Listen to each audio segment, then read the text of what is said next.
স্বাগত সবাইকে এনটিভির নিয়মিত আয়োজন আইএফআইসি ব্যাংক সংলাপ প্রতিদিনে আপনাদের সাথে আছি আমি হাসানুল শাওন। দর্শক, বিগত সরকারের ফোলানো ফাপানো অর্থনীতির প্রকৃত চেহারা ফুটে ওঠে আসলে জুলাই বিপ্লবের পর। উন্নয়নের বয়ানের আড়ালে আসলে পাচারের পাশাপাশি ব্যাংক ও আর্থিক খাতের ভয়াবহ চিত্র উঠে আসে জাতির সামনে। তো ভঙ্গুর সেই অর্থনীতিকে এখন টেনে তোলার চেষ্টায় ব্যস্ত অন্তর্বর্তী সরকার।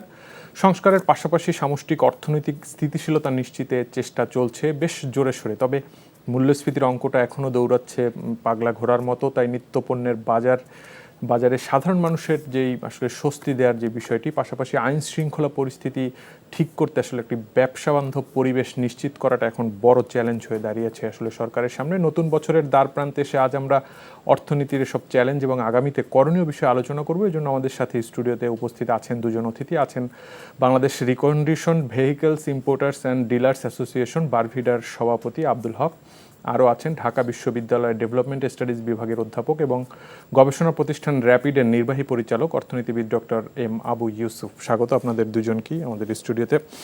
জনাব আব্দুল হক, আপনি আপনার কাছেই প্রথমে আসতে চাই যে একটা বছরের 2024 সালের একদম শেষ দিনে আমরা দ্বার প্রান্তে আসলে 2025-এর। তো এই যে 2024 আমরা দেখেছি যে রাজনীতিতে অনেক ধরনের ঘটনা বহুল একটি বছর, গণ অভ্যুত্থানের বছর।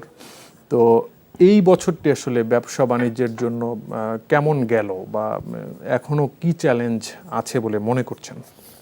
অনেক ধন্যবাদ আপনাকে।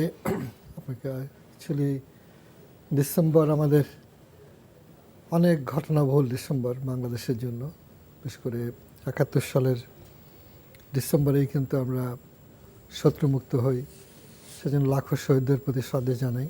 এবং 24-এর জুলাই আগস্টের গণ অভ্যুত্থানে হাজারো যে তরুণরা প্রাণ দিল, যাদের কারণে আমরা আজকে একটা সম্পূর্ণ নতুন পরিবেশে, বিশ্ববিখ্যাত ইকোনমিস্টের ভাষায় বাংলাদেশ বিগিনস অ্যাগেইন, মানে একটা নব উত্থানের যে সূচনা, সেই সময় আমি শ্রদ্ধাভরে স্মরণ করি সেসব তরুণদের যারা গোটা দুনিয়াকে নাড়া দিয়েছিল, যাদের আন্দোলন, এবং হাজারো যারা আহত হয়ে জীবনের বোঝা বয়ে বেড়াচ্ছেন, তাদের প্রতি সমবেদনা জানাই। এবং আমার মনে হয় যে প্রায় 17-18 কোটি মানুষের দেশ বাংলাদেশ, ক্ষুদ্র ভূমিতে এত বিশাল জনগোষ্ঠী। আমাদের 24 সালের এই ঘটনা আমার মনে হয় যে সারা পৃথিবীর কাছেই কিন্তু একটা আলোড়নের ব্যাপার ছিল বলেই বিশ্ববিখ্যাত ইকোনমিস্ট পত্রিকা কান্ট্রি অফ দ্য ইয়ার হিসেবে বাংলাদেশকে সিলেক্ট করেছে। এর কারণ হয়তো এটা ছিল যে এত প্রচণ্ড রকমের নিষ্পেষণ বা এত ভয়াবহ রকমের যে দুর্নীতি, যেটা পৃথিবীর টপ লেভেল থেকে ওয়াচ করতে দেখা গেছে যে এত বিশাল অঙ্কের টাকা পাচার হচ্ছে দেশ থেকে। এর কারণটা কি? যার জন্য আমেরিকার দৃষ্টি পড়েছিল, বিশ্ব লেভেলের প্রতিষ্ঠানগুলো দেখেছিল যে এখান থেকে যেটা কিন্তু নজিরবিহীন, একটা কান্ট্রি থেকে এইভাবে অর্থ পাচার হয়। এবং সেটা এমনভাবে হয়েছে যে এমন একটা গোষ্ঠী তৈরি হয়েছিল যে গোষ্ঠী ধরিয়ে নিয়েছিল যে তারা এই দেশকে শাসন করবে, আর জনগণ হবে নিচের তলায় সব অর্থহীন বিত্তহীন এক ধরনের দাসের মতো। এটা অনেকটা গ্যারান্টেড মনে হয়েছিল তাদের কাছে, যার জন্য তারা তাদের প্রশাসন, পুলিশি ব্যবস্থা, বিচার ব্যবস্থা, আইনি ব্যবস্থা, অর্থনীতি সবটাকে কিন্তু নিয়ন্ত্রণ করতে পেরেছিল। এটা হয়তো আরও অনেক গবেষণা লাগবে। আমার মনে হয় আমাদের অর্থনীতিবিদরা আছেন, তারা তার তাত্ত্বিক বিশ্লেষণ দেবেন। আমরা যারা ফিল্ডে আছি, আমরা এটা বুঝতে পারছি যে এর কারণে বাংলাদেশ যে আজও টিকে আছে, এটাও কিন্তু একটা মিরাকেল। হয়তোবা জনগণের কারণে, জনগণ অনেক পরিশ্রম করে, কিন্তু তারা রাষ্ট্রের এত লিটিগিটি, এত জটিল বিষয়গুলো বুঝে না। তারা যেন এটা বুঝেছে যে আর সহ্য করা যায় না, তখন তারা উল্টে দিয়েছে। সেই জায়গা থেকেই তো আসলে জুলাই বিপ্লব এবং 5 আগস্ট পরবর্তী সময়ে সেই সময় একটি ভিন্ন রাজনৈতিক প্রেক্ষাপট এখন পর্যন্ত আমরা। তো এই 5 আগস্ট পরবর্তী সময়ে এই পরিবর্তিত পরিস্থিতিতে আসলে ব্যবসা বাণিজ্য কেমন যাচ্ছে বা আপনারা কেমন আছেন বা কি চ্যালেঞ্জ আছে? আমার মানে ব্যবসা বাণিজ্যের অবস্থাটা তো বলাই বাহুল্য যে এত বড় একটা অঘটন কিংবা দুর্ঘটনা কিংবা এত বড় পরিবর্তনের পরে, বিশেষ করে যাদের হাতে টাকা পয়সা ছিল এবং যেটাকে ধরে নেওয়া হয়েছিল যেটা স্বাভাবিক অবস্থা, দুর্নীতি, অপরাধ, কমিশন, লুটপাট, ব্যাংক লুট, তারা তো এটা কি অবস্থা তৈরি হয়েছিল দেশের মধ্যে, এটা আমার মনে হয় এটা ইয়েট টু বি ডিসকভার্ড। মানে জনগণের কাছে খুব ভালোভাবে আমার মনে হয় না যে রাজনীতিবিদরা তুলে ধরতে পেরেছেন। তো সেই ক্ষেত্রে যাদের হাতে টাকা ছিল তারা হয় পলাতক, নতুবা টাকা লুকিয়ে রেখেছে, নতুবা বিদেশে পাচার করেছে। সরি। সেই হিসাবে আমাদের মতো ব্যবসায়, গাড়ির মতো ব্যবসা অ্যাকচুয়ালি আমরা স্মুথলি ব্যবসা করতে পারছি না। আমাদের ব্যাংকগুলো 100% মার্জিন, আপনি আমার মনে এটি করে আমার একটু সমস্যা হচ্ছে। আমরা একটু ডক্টর মাবু ইউসুফ, মানে আমরা যেটি দেখছি যে ব্যাংক থেকে যদি আমরা শুরু করে শেয়ার বাজার বা একদম মেগা প্রকল্প থেকে একদম গ্রামের সরু রাস্তা, মানে সব জায়গাতেই এই যে উন্নয়ন প্রকল্পের ক্ষেত্রে আমরা দেখেছি যে এক ধরনের অনিয়ম, দুর্নীতি, আর্থিক খাত, ব্যাংক, শেয়ার বাজারে এক ধরনের লুটের যেই 15 বছর ধরে যে একটি কালচার দাঁড়িয়ে গিয়েছিল, সেই জায়গা থেকেই আসলে এই মানে এর খেসারত হিসেবে আমরা দেখেছি যে মানে অর্থনীতির অনেক সূচক এখন খাদের কিনারে। বিশেষ করে মূল্যস্ফীতির কথা বলা হয় যে একদমই অনেক দিন চেষ্টা করেও কিন্তু আমরা কোনো আসলে দিশা পাচ্ছি না।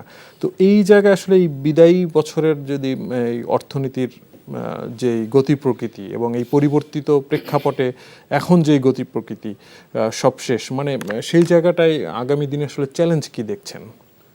আসলে 2024 সাল যেটি হক সাহেব খুব ভালোভাবেই বলেছেন, সেটি অনেক আলোচিত একটি বিষয়, সারা বিশ্বের মধ্যে একটা আলোচনার, যেটা বলা হয়েছে বাংলাদেশকে ইকোনমিস্ট পত্রিকা ইয়ার হিসাবে, কান্ট্রি অফ দ্য ইয়ার হিসাবে ঘোষণা করেছে। এখন এই গণ অভ্যুত্থান পরবর্তীতে পরিস্থিতিতে সবচেয়ে বড় জায়গাটা হচ্ছে অর্থনৈতিক স্থিতিশীলতা এবং রাজনৈতিক স্থিতিশীলতা এবং অর্থনৈতিক স্থিতিশীলতা, দুইটা কিন্তু একটা আরেকটার পরিপূরক। তো সেই জায়গা থেকে এখন অর্থনীতির যে ভঙ্গুরতা, সেটাকে কাটিয়ে উঠে আমাদের যে স্থিতিশীলতা, সেই জায়গাটায় কাজ করছে। আপনারা দেখেছেন অন্তর্বর্তীকালীন সরকার অনেকগুলো কমিশন করেছে, শ্বেতপত্র প্রণয়ন করেছে। তো সেখানে কি ঘটেছে সেই চিত্রগুলো এসছে এবং বর্তমান অবস্থায় কি করণীয় আরেকটি টাস্কফোর্সও করেছে, যেটি কাজ করছে। তো সেই জায়গায় অর্থনৈতিক স্থিতিশীলতার জন্য একটা সবচেয়ে বড় ঝুঁকি, যেটি আমরা দুটো জায়গায় আমাকে যদি বলেন, একটি হচ্ছে যেটি সাধারণ মানুষের জীবনযাত্রার সাথে জড়িত, সেটি হচ্ছে ইনফ্লেশন। এবং ইনফ্লেশনকে কিছু উদ্যোগ গ্রহণ করা হয়েছে, মনিটারি পলিসি, ফিসক্যাল পলিসি, বাজার তদারকি। আশা করছি হয়তো শীঘ্রই এটি সিঙ্গেল ডিজিটে আসবে, যেটুকু বার্তা পাচ্ছি, এবং সরকারের পক্ষ থেকেও নানামুখী উদ্যোগ গ্রহণ করা হয়েছে।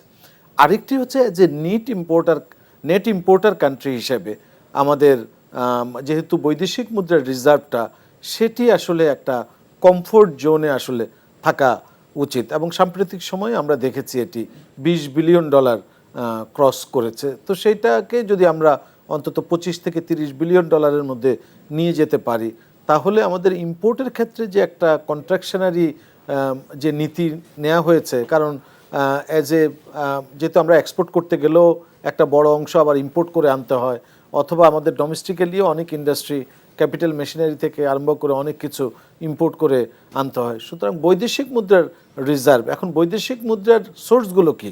একটা সোর্স হচ্ছে প্রবাসী আয়, এবং আমরা দেখলাম সেটা কিন্তু সাম্প্রতিক সময়ে বাড়ছে এবং আশার বাইরে কিন্তু দেখা যাচ্ছে একটা রেসপন্স পাওয়া গেছে। এর একটা কারণ হচ্ছে প্রবাসীদেরকে এই বর্তমান সরকার, অন্তর্বর্তীকালীন সরকার যেইভাবে মূল্যায়ন করছে প্রবাসীদের জন্য, এয়ারপোর্টে আলাদা লাউঞ্জ থেকে আরম্ভ করে বিভিন্ন ঘোষণা দেওয়া হয়েছে, তাদেরকে যেভাবে মূল্যায়ন করা হচ্ছে, তাদের মধ্যে একটা আস্থার জায়গা এসছে, একটা কনফিডেন্সের জায়গা থেকে। সুতরাং তারা মানে আমরা দেখলাম যে রেমিটেন্সটা তারা ফর্মাল চ্যানেলে এখন বেশি পরিমাণে পাঠাচ্ছে। আরেকটা হচ্ছে আমরা রপ্তানি আয়, যেখানে কিন্তু আমাদের এই যে বৈদেশিক মুদ্রার অন্যতম সোর্স, সেখানে যদিও আমরা দেখেছি 2022-23 এবং 23-24-এ 4% নেগেটিভ গ্রোথ ছিল, কিন্তু আবার জুলাই থেকে নভেম্বর পর্যন্ত আমরা যদি কম্পেয়ার করি, সেখানে কিন্তু আমাদের 11-12%-এর মতো একটা গ্রোথ এসছে। যদিও আমরা দেখছি যে সাম্প্রতিক সময়ে কিছু ফ্যাক্টরি বেসড সেখানে এক ধরনের অস্থিতিশীলতা ছিল, এবং আমরা দেখলাম যে তাদের যে মজুরি, সেটা 9% বাড়ানোর একটা ঘোষণা দেওয়া হয়েছে।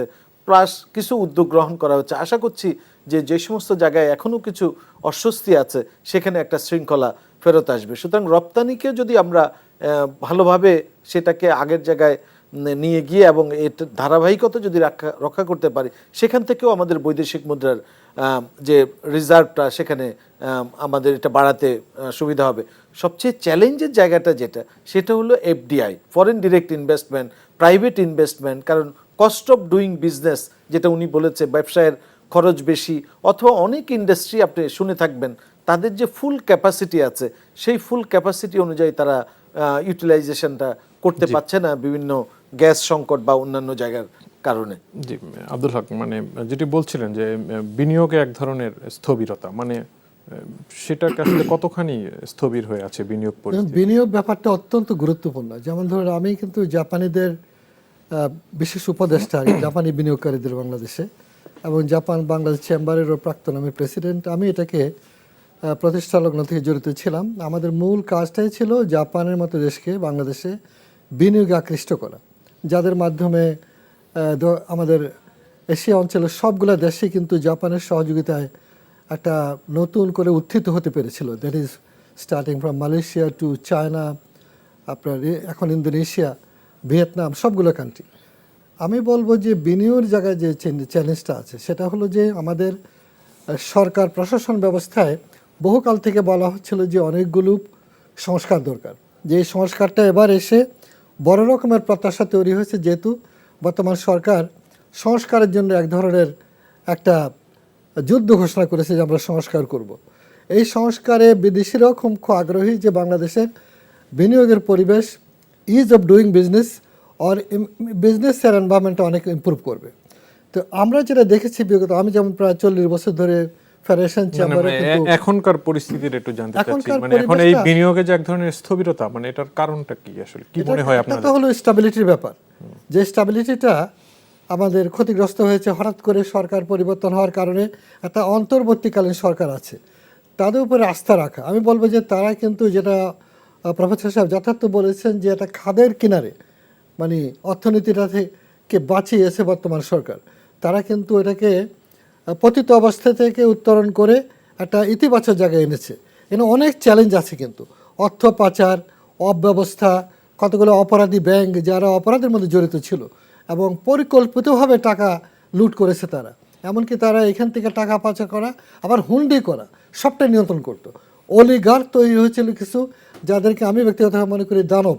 এই দানব সংস্কৃতির কারণে গোটা কান্ট্রি কিন্তু এক ভয়ঙ্কর অবস্থায় পতিত হয়েছিল। সেখান থেকে যে আমরা সুস্থ অবস্থায় আছি, আমি মনে করি আল্লাহকে হাজার শুকর করা উচিত বাংলাদেশের মানুষের। এবং সেটার জন্য নিঃসন্দেহে বর্তমান সরকার একটা দাবিদার। আমি মনে করি সে অর্থে সবাই মিলে তারা যতটুকু করেছে, কেন্দ্রীয় ব্যাংকের নিয়ন্ত্রণটা অনেক ভালো কাজ করেছে। অর্থ মন্ত্রণালয় যতটুকু করেছে, আমি বলবো তারা যতটুকু ইতিবাচক করেছে, কিন্তু সবটা তাদের হাতে না। কিন্তু সার্বিক গভর্নেন্সটা আবার অর্থমন্ত্রীর হাতে না, অথবা বাংলাদেশ ব্যাংকের হাতে না। এখানে যে অন্যান্য কারাপশানগুলো আছে, এখানে যে শান্তি কিংবা দুর্নীতির ব্যাপারগুলো আছে, টোটাল কান্ট্রিতে স্টেবিলিটির ব্যাপার আছে, সেখানে কিন্তু রাজনীতির ব্যাপার আছে। অথবা রাজনৈতিক দলগুলো কতটুকু চাচ্ছে আন্তরিকভাবে যে সলিড একটা স্টেবিলিটি আসুক। চাঁদাবাজি, যেমন চাঁদাবাজি কি কমে গেছে? একদম নো, চাঁদাবাজি কিন্তু আছে। ফলে রাজনৈতিক দলগুলো কি ঘোষণা করেছে যে আমরা চাঁদাবাজিকে জিরো টলারেন্সে নেব, আমরা এত বড় একটা, অনেক ক্ষেত্রেই হাত বদল হয়েছে আর কি। ফলে এইসব ব্যাপারগুলো কিন্তু আছে। ফলে একটা ব্যাপক সংস্কারের যে প্রত্যাশা, যে জিনিসটা তরুণরা প্রাণ দিয়েছে, তারা কিন্তু তাদের অব্যক্ত যে বৈষম্যহীন সমাজ, এই কথাটাই কিন্তু একটা ব্যাপক একটা কথা। কিন্তু তার ভিতরে এই বৈষম্যের অর্থ কিন্তু আপনি অনেকভাবে করতে পারেন। সেই জন্য বাংলাদেশকে আমি মনে করি যেতে হবে বহুদূর। সেখানে এই সংস্কারগুলো করা দরকার। অনেকগুলো মিনিস্ট্রি আছে যেগুলো কোনো দরকার নাই। 53-54টা মিনিস্ট্রি আছে বাংলাদেশে, অথচ আমাদের আশেপাশে যারা নতুন করে ইকোনমিকে ঢেলে সাজিয়েছে, Vietnam being a socialist country, তারাও কিন্তু বাজার অর্থনীতিকে ধারণ করেছে এবং একক এজেন্সি করেছে ভিয়েত ট্রেড বিনিয়োগের জন্য।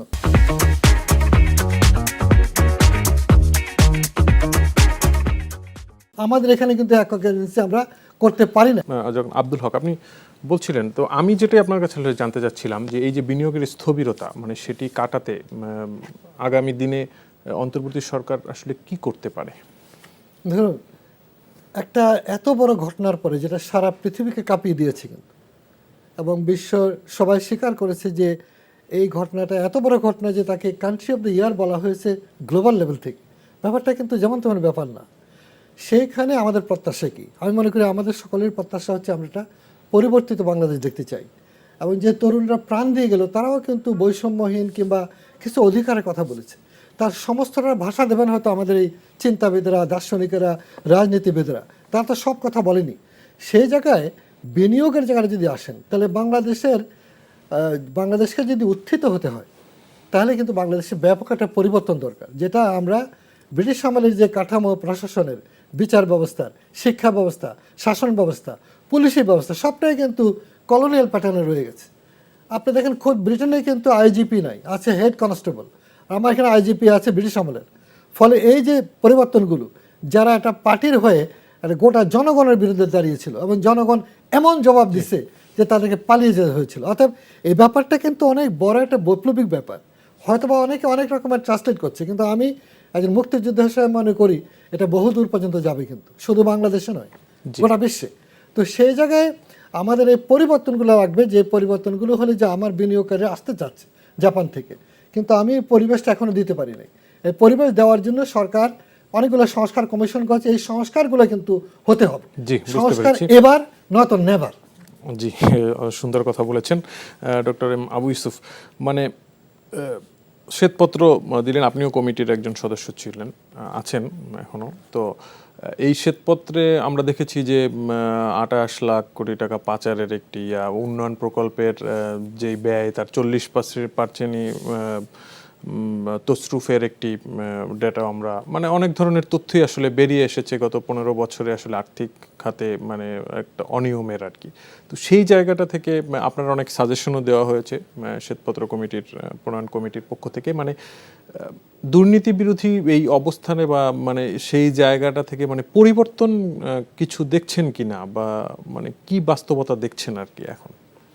জি, একটা পরিবর্তন তো লক্ষ্য করা যাচ্ছে, সেটি হচ্ছে যে একটা বার্তা দেয়া হচ্ছে যে কেউ যদি আপনার এই যে ব্যাংকের কথাই বলি, ব্যাংক থেকে টাকা যদি লুট করে নেয় বা সেটা সে যদি অন্যায় করে বা ঋণ খেলাপি হয়, একটা বার্তা দেওয়ার চেষ্টা করা হচ্ছে কেউ কিন্তু আইনের বাইরে নয়।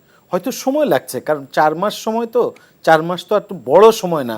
এর মধ্যে যতগুলো কাজ হয়েছে আমি মনে করি যে এটি একটা ইতিবাচক কাজ। অন্তত একটা বার্তা গেছে, কেউ ভবিষ্যতে অপরাধ করতে গেলে তাকে অন্তত কয়েকবার চিন্তা করতে হবে যে এরকম পরিস্থিতি যাতে আর পুনরাবৃত্তি না হয়। তো সেরকম একটা বার্তা। আরেকটা যেটা পরিবর্তন আমরা লক্ষ্য করছি সেটি হচ্ছে তথ্যের, যে সঠিক তথ্য পাওয়ার একটা প্রবণতা। এবং আমরা এই ইনফ্লেশনের ডেটার কথাই বলেন, কারণ আগের যে ডেটাগুলো সেগুলোর গ্রহণযোগ্যতা নিয়ে অনেক ধরনের প্রশ্ন ছিল। এখন যে তথ্যগুলো আসছে বাংলাদেশ ব্যুরো অফ স্ট্যাটিস্টিক্স বা বিভিন্ন জায়গা থেকে রপ্তানির যে তথ্য, সেই জায়গাতেও কিন্তু আমরা দেখেছি যে অন্তত তথ্যের সঠিক তথ্য পাওয়ার ক্ষেত্রে এক ধরনের ইতিবাচক প্রবণতা কিন্তু আমরা লক্ষ্য করছি। তো পরিবর্তন তো আসলে হতে সময় লাগে। তো শুরুটা কিন্তু হচ্ছে, আমরা দেখছি কেন্দ্রীয় ব্যাংকের পক্ষ থেকে বিভিন্ন কয়েকটি ব্যাংকের সেখানে পরিচালনা পর্ষদ আপনারা দেখেছেন যে সেখানে পরিবর্তন করা হয়েছে।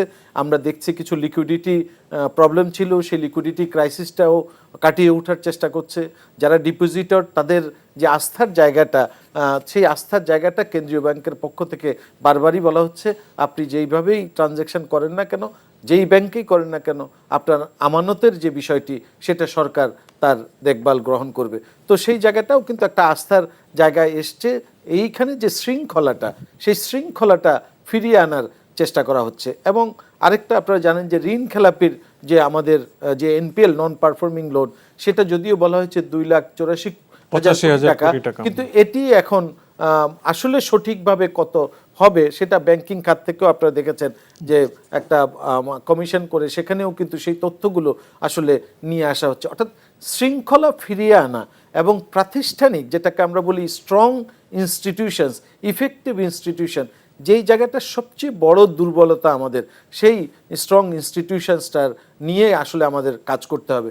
রুলস ওভার গেম এবং তার ইফেক্টিভ ইমপ্লিমেন্টেশন, সেটি আরেকটা হলো যেটি আপনি বলেছেন যে আমাদের যে ট্যাক্স পেয়ার্স মানি এবং বাজেটের যে পাবলিক এক্সপেন্ডিচার, সেখানে আমাদের একটা তো অপারেটিং কস্ট, সেখানেও আমরা দেখছি যে এটাকে আসলে কিছুটা কমিয়ে আনা, কোথায় কম জায়গায় সেটা একটা রিভিজিট করা, পাশাপাশি আমাদের যে উন্নয়ন বাজেট যেটা সেখানে বলা হচ্ছে, শ্বেতপত্রতেও আসছে যে 40 থেকে 60% মতো অ্যারাউন্ড দেখা যাচ্ছে যে যেই ভ্যালু ফর মানি, সেই ভ্যালু ফর মানি অর্থাৎ যতটুকু কাজ হওয়া টাকা অনুযায়ী তার চেয়ে সেরকম কাজ হচ্ছে না, বা 40% টাকা দেখা যাচ্ছে যে তার যে ইমপ্লিমেন্টেশন সেটি হচ্ছে না। তো সেখানেও কিন্তু আমরা যে বার্তাটা পেলাম যে ফেব্রুয়ারি মাসে যে রিভাইজড বাজেটটা হবে সেখানে এডিপিগুলোকে ঢেলে সাজানো, অর্থাৎ যেগুলো দরকার জনগণের জন্য সেই জনস্বার্থের প্রকল্পগুলো আসলে বাস্তবায়ন করা হবে।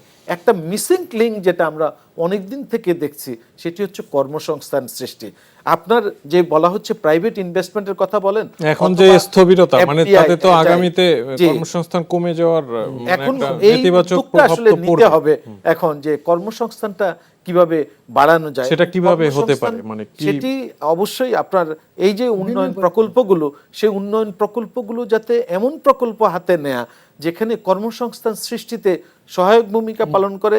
আমাদের যে তরুণ প্রজন্ম তারা যে আন্দোলন করেছে, তারা যে ত্যাগ স্বীকার করেছে, তাদের জন্য যাতে আমাদের যে আমরা প্রোডাক্টিভ এমপ্লয়মেন্টের কথা বলছি, তো সেই জায়গাটা যদি আমরা কর্মসংস্থান সৃষ্টি করতে পারি, আমরা যদি এফডিআই নিয়ে আসতে পারি, উনি যে বলেছেন ভিয়েতনামের কথা, ভিয়েতনাম ট্রেডের কথা বলেছে, আমাদের এখানেও আমরা যদি এরকম একটা, যদিও আমাদের বিডা থেকে বলা হচ্ছে ওয়ান স্টপ সার্ভিসের কথা, কিন্তু এইগুলা আমরা হয়তো শুনছি, কিন্তু বাস্তবে যাতে একজন ইনভেস্টর ফিল করতে পারে যে না আসলে সত্যিকারে আমি এখানে ওয়ান স্টপ সার্ভিসটা পাচ্ছি। আমরা একটু অভিজ্ঞতাটা শুনে আসি, ওয়ান স্টপ সার্ভিসের আসলে অভিজ্ঞতাটা কি? ওয়ান স্টপ সার্ভিসের কথা আমরা বহুকাল যাবত বলছি, আমি মানে প্রফেসর সাহেব এই বয়ানটি দীর্ঘদিন ধরে বাজানো হয়েছে, কিন্তু আসলে কত দূর? এখানে আমাদের যে প্রশাসনিক কাঠামো, তারা মনে করছে এটাই পরিবর্তনটা তারা কোনো মতে সহজে নিতে পারছে না। এই পরিবর্তনটাতে অনেকগুলো মিনিস্ট্রি আছে, ইকোনমিক এরিয়াতে একটা হয়তো মিনিস্ট্রি হতে পারতো, সেখানে এখন দেখা যাচ্ছে 4-5টা মিনিস্ট্রি আছে। এখন এটা হয়তো আপনার সচিব বাড়াবার জন্য কিংবা সবই চালাচ্ছে হলো প্রশাসনিক লোকেরা, কিন্তু সমস্যা হচ্ছে যে এখানে প্রফেশনাল লোক দরকার, বিনিয়োগের জায়গায় অর্থনীতিবিদ দরকার, পরিসংখ্যানবিদ দরকার, বিশেষজ্ঞ দরকার, যারা প্রমোট করবে বিনিয়োগকে। আপনাকে বিনিয়োগের জন্য আসছেন, এগিয়ে গিয়ে আপনাকে সার্টিফিকেটগুলো দেওয়া নিয়ে তো অনেকগুলো বিষয় আছে, কিন্তু মানে মনে করেন যে ভূমি অ্যালট, মানে আপনারা কি আসলে ওয়ান স্টপ সার্ভিস পাচ্ছেন? ওয়ান স্টপ সার্ভিস কিছুটা হয়েছে বিডার সংক্রান্ত, কিন্তু বিডার কাছে সব ক্ষমতা দেওয়া হয় নাই। এখানে অনেক মিনিস্ট্রিতে যেতে হয় যেটা কখনো দরকার নাই, যেটার অবসান চাচ্ছে সবাই। জাপানিরা কিন্তু খুব স্টাডি করে পরামর্শ দিয়েছিল যে তোমরা হয় ভিয়েতনামকে কিংবা মালয়েশিয়াকে, ইভেন নিজের পক্ষে ইন্দোনেশিয়া যেগুলো আছে, যে ইকোনমিক ক্লাস্টারটাতে একটা মিনিস্টার ওভারসি করে, এবং আমদানি রপ্তানি, তারপরে ইন্ডাস্ট্রি, যেমন আমাদের এখানে ministry of commerce, ministry of industry দুইটা আলাদা, আবার ফাইন্যান্স মিনিস্ট্রি আছে। ফলে এখানে কিন্তু অনেকগুলো এজেন্সি আছে, ইপিবি, বিওয়াই, বিডা, তারপরে বেজা, তারপরে হলো সিসিআই, এগুলা কিন্তু অ্যাকচুয়ালি রিডান্ডেন্ট। ওই ব্রিটিশ আমলের controller of import and export, তার কোনো ইম্পোর্টের কিন্তু এখন কোনো কন্ট্রোল নাই, কন্ট্রোলারের কোনো দরকার নেই, বহু আগে থেকে দরকার ছিল না। ফলে এই যে সংস্কারগুলো করার দরকার হতো কি, তাতে আমাদের বিনিয়োগকারীদের আস্থা বাড়তো। আমাদের এখন ভীষণভাবে দরকার হচ্ছে বিনিয়োগকে আকৃষ্ট করা। জি, ডক্টর মেহবুব ইউসুফ, আমরা একদম শেষ পর্যায়ে আপনার কাছে সংক্ষেপে জানতে চাচ্ছি যে সংস্কারের কথাটা ব্যবসায়ীদের পক্ষ থেকে বলা হচ্ছে, আপনারা তো বলছেনই, মানে সংস্কারের অগ্রগতি আসলে কতটুকু দেখছেন, বা সেখানে প্রত্যাশা কি থাকবে এই সরকারের কাছে আগামী দিনে? আসলে অনেকগুলো সংস্কার তো দরকার, সব তো করতে পারবে না। মনে করেন আপনি যদি প্রায়োরিটি নেন যে অন্তত 8-10টা জায়গায় যে সমস্ত সুপারিশগুলো এসছে, বিভিন্ন সংস্কার কমিশন বলেন, টাস্কফোর্স বলেন, শ্বেতপত্র বলেন, সেখান থেকে ফর এক্সাম্পল একটা জায়গায় যদি আমরা বলি যে আমরা ডোমেস্টিক রেভিনিউটা আমরা বাড়াতে চাই, এবং যেই ট্যাক্স এক্সেমশনগুলো দেওয়া হচ্ছে সেটা ভ্যাটের ক্ষেত্রে, ইনকাম ট্যাক্সের ক্ষেত্রে, এটাকে আমরা একটু রিঅ্যাসেস করে যদি আমরা অর্ধেকে নামিয়ে আসতে পারি, অর্থাৎ এরকম ধরে ধরে যে না আমার কোন কোন জায়গায় আসলে প্রায়োরিটি। উনি যেটা বললেন যে অনেকগুলো প্রতিষ্ঠান থাকার ফলে যেটা সরকারের ব্যয়ও কিন্তু বেড়ে যাচ্ছে, এটাকে আসলে কোনো ডাউন সাইজ করার কোনো সুযোগ আছে কিনা, সেটা যাতে এভিডেন্স বেসড অ্যানালিসিস করে যাতে বের করা যে আসলে হয়তো অনেক জায়গায় ওভারল্যাপিং হয়, অনেক প্রতিষ্ঠান আছে রিডান্ডেন্ট, অনেক প্রতিষ্ঠান আছে একসময় দরকার ছিল, এখন কিন্তু সেই প্রতিষ্ঠানের দরকার নাই। কারণ প্রত্যেকটা সময় কিন্তু আপনি দেখবেন যুগের প্রয়োজনে আপনার যে চেঞ্জিং সার্কামস্টেন্সেসে আমরা হয়তো নতুন প্রতিষ্ঠান সৃষ্টি করব, আবার হয়তো পুরনো প্রতিষ্ঠান আমাদের লাগবে না। তো এই জায়গাগুলো আমরা যেহেতু সামনের দিকে এগিয়ে যাব এবং 2026 সালে যেহেতু আমাদের এলডিসি গ্র্যাজুয়েশনের একটি বিষয় আছে, সেটাকে মাথায় রেখে আপনারা জানেন যে অন্তর্বর্তীকালীন সরকার একটি কিন্তু এই যে স্মুথ ট্রানজিশন স্ট্র্যাটেজি যেটা করেছে, সেই স্মুথ ট্রানজিশন স্ট্র্যাটেজি যেটা STS, সেখানে কিন্তু কর্মপরিকল্পনার কথা বলেছেন আমার কলিগই ডক্টর রাজ্জাক, উনি এটার নেতৃত্ব দিয়েছেন। তো সেইখানে এখান থেকে আমরা কিছু কিছু জায়গায় মানে সংস্কারগুলোকে মানে মোটা দাগে কয়েকটাকে প্রায়োরিটি দিয়ে নিয়ে এবং তার ইফেক্টিভ ইমপ্লিমেন্টেশনটা কিন্তু খুবই জরুরি, নেয়া এবং তার ইমপ্লিমেন্ট করা।